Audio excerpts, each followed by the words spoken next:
This is the AD409 Pro ES digital microscope from Andonstar. Now, a disclaimer, they did send this to me for free to review, but my opinions are my own, and I'm going to let you know what I like and dislike about this particular digital microscope. Now, this microscope notably has a 10-inch high-resolution screen and up to 300x zoom. Now, when you first turn on the device, it will boot up, and it will display both video feeds from both the endoscope, which is the ES and the product name, and the main camera. But you can cycle between them with the included remote. Now, fun thing about this remote, if you have a lot of IR receivers in your workspace, this thing may control some of your stuff. I have some RGB LEDs that when I use that remote, it would change the colors on my RGB LEDs. So keep that in mind. If you have a lot of IR stuff in your work area, it may be a little bit annoying to use the remote.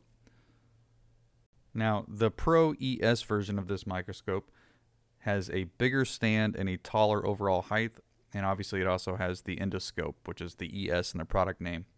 There is just a Pro version of this microscope, which I believe does not come with the endoscope, but it does have the upgraded stand and overall height. And then there's the non-Pro version, which doesn't have either of those things. Now, speaking of the overall height, here it is extended as high as it will go. And here is what it looks like from the camera view.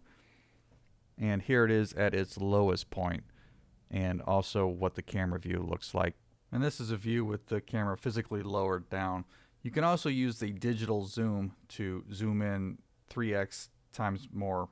At least that's what it shows on the camera screen. I don't know what that accounts to as far as overall zooming, but you basically can get close enough to be grossed out by what you see.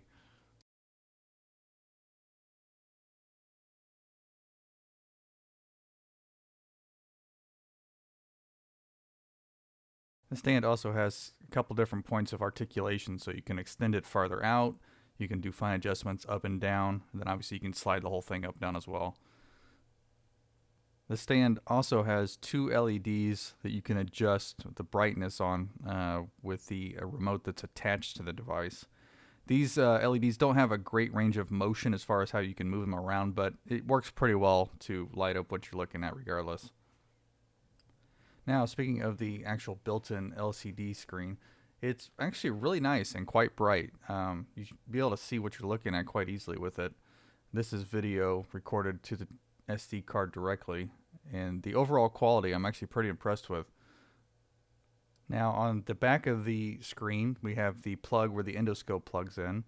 We have a slot for the micro SD card so you can record video and photos, the power supply, and an HDMI out, which I will get to in a little bit.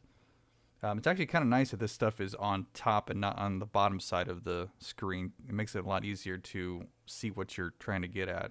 My one complaint with the screen is the buttons on the front.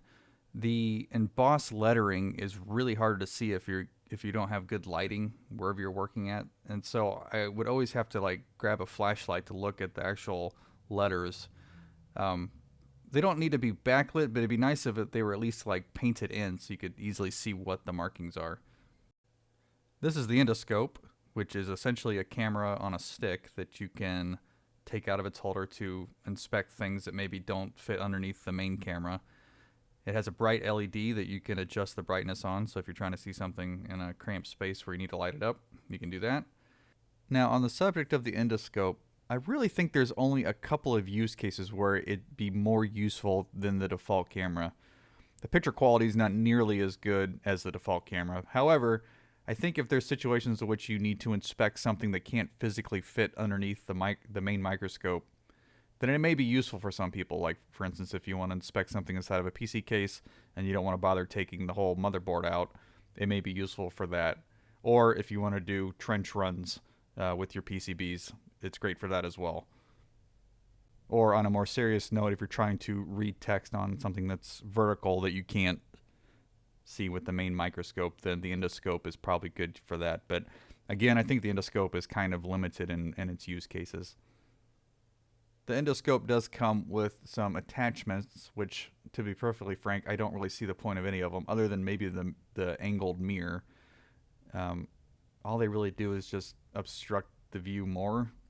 I mean, I suppose if you're trying to stick it into something and you want to try and protect the camera, they may be slightly useful for that, but they don't I didn't really see the point in them. Also, this is the angled mirror. The picture quality is terrible.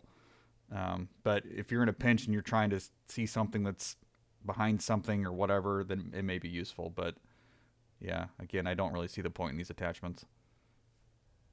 Now, as I pointed out earlier, this device does have HDMI out capabilities, which means you can plug in an external monitor if you want to view something on a bigger screen than the 10 inches that's on the default screen. Now, keep in mind when you use an external monitor, the 10-inch monitor will go blank, and the external monitor is where the video feed will be. This applies for HDMI capture cards as well, which is what I'm using here to capture this footage. There is a weird kind of global shutter thing going on with the main camera when you're using HDMI out. I don't notice this on the screen recordings that I have on the SD card, but when using the HDMI out to record things or view them, there's a bit of a global shutter going on. I do not notice this global shutter effect on the endoscope camera, though. It only appears to be on the main camera. Now, one quirk I noticed when recording video to the SD card, when you have both camera sources plugged in, you have the endoscope plugged in and the main camera, it will record both feeds separately no matter which source you have brought up on the screen. So in this instance, if I have picture-in-picture, it's recording two separate video files of each camera individually. And if I'm just on the main camera, it's still going to record the endoscope feed, even if I'm not using it for anything. You can unplug the endoscope if you don't want to use the endoscope, and it'll just record the main camera. But I thought that was a little weird when I was going through my video files. I'm like, man, I've got a bunch of extra video files here, and I just realized that it was doing both feeds at the same time, no matter which one you're using. My final thoughts on the Andonstar AD409 Pro ES digital microscope. Overall, I think it's a great microscope for my kind of work where I need to inspect and work on printed circuit boards. The extra stand height gives me plenty of room to hold a soldering iron under the microscope and still be able to see what I'm working on, and the video quality and screen size is impressive, which makes things easy to see. The endoscope does have some specific use cases, but I think for most people the main camera would be more than enough to do most things. But overall, it's an impressive microscope that does have a few quirks and things I would improve, like the buttons on the front. But for its current retail price of $399, I think it could be a powerful tool for anyone's workshop. If you're interested in the AD409 Pro ES, there is a link in the description to the Amazon listing. And if you have any questions about this microscope that I didn't cover in the video, please leave a comment below and I'll do my best to answer them. Thanks for watching.